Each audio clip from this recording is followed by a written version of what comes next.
Hello YouTube, this is Alexander again. This device is from far the worst device I had to repair because it has many failures. First failure was the broken spring. You have here a broken spring. I had to glue it with a glue gun. You can see part of glue here, and the problem with this kind of device, as you know, it's that they have failure with the belt. So there is here the original belts from the manufacturer. They are special. It's not very easy to find a replacement for that, but I had an idea to make a scratch, a good scratch on this is to put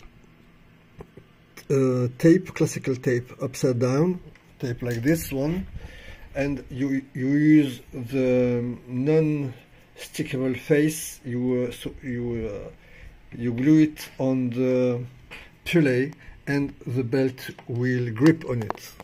Okay, this is the sticky face of the tape, and I also did the same on the pulley of the motor, and because this if you don't do that, it's very difficult to find actually a new belt. But if you do that, if you don't do that, you will have the belt slipping on the pulley of this motor. And also this is exactly the same on the other way, because this is a double-sided cassette tape, cassette deck, and this one has another failure. This one has the cabeston is missing, the cabeston here, with rubber pulley, which because of that it's not auto reverse. It's this one is auto reverse, but not this one.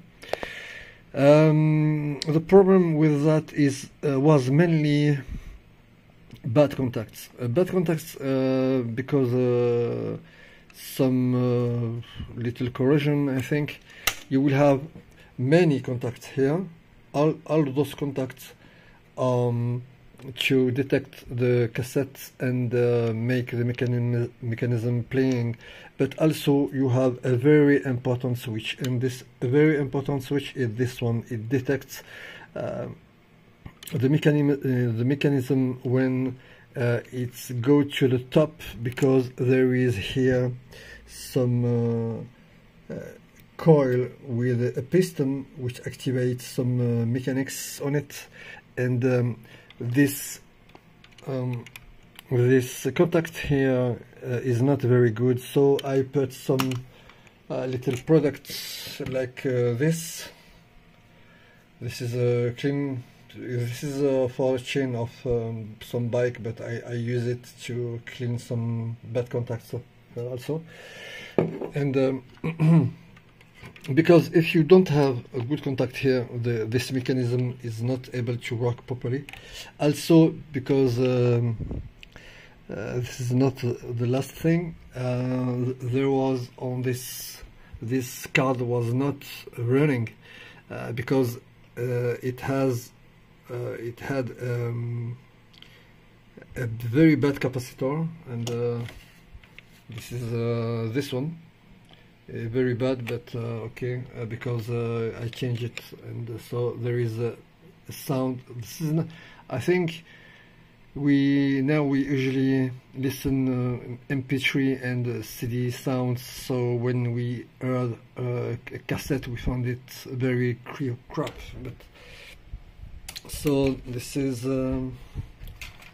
very old cassette, Frankie Valli and the Four Seasons. Let's see how it's work.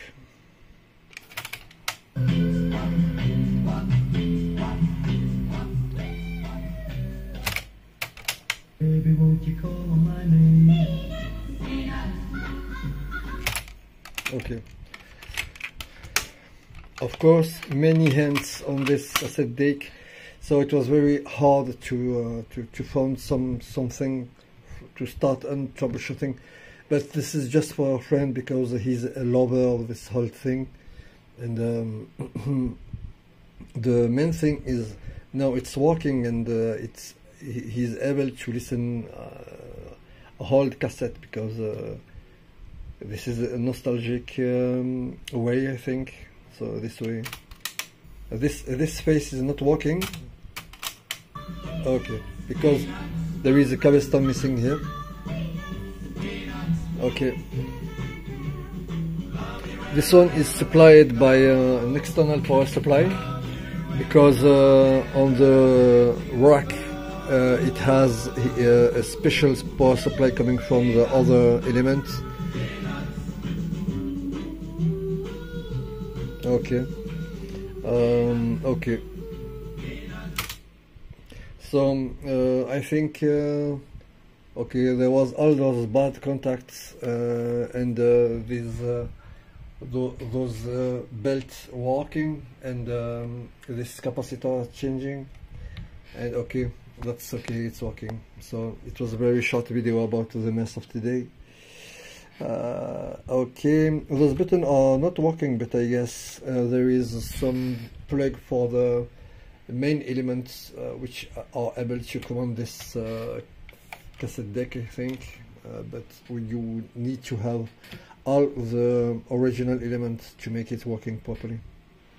So this is the Kenwood stereo double auto reversed cassette deck CCRS bar. Okay, okay, this is the very short video of this evening.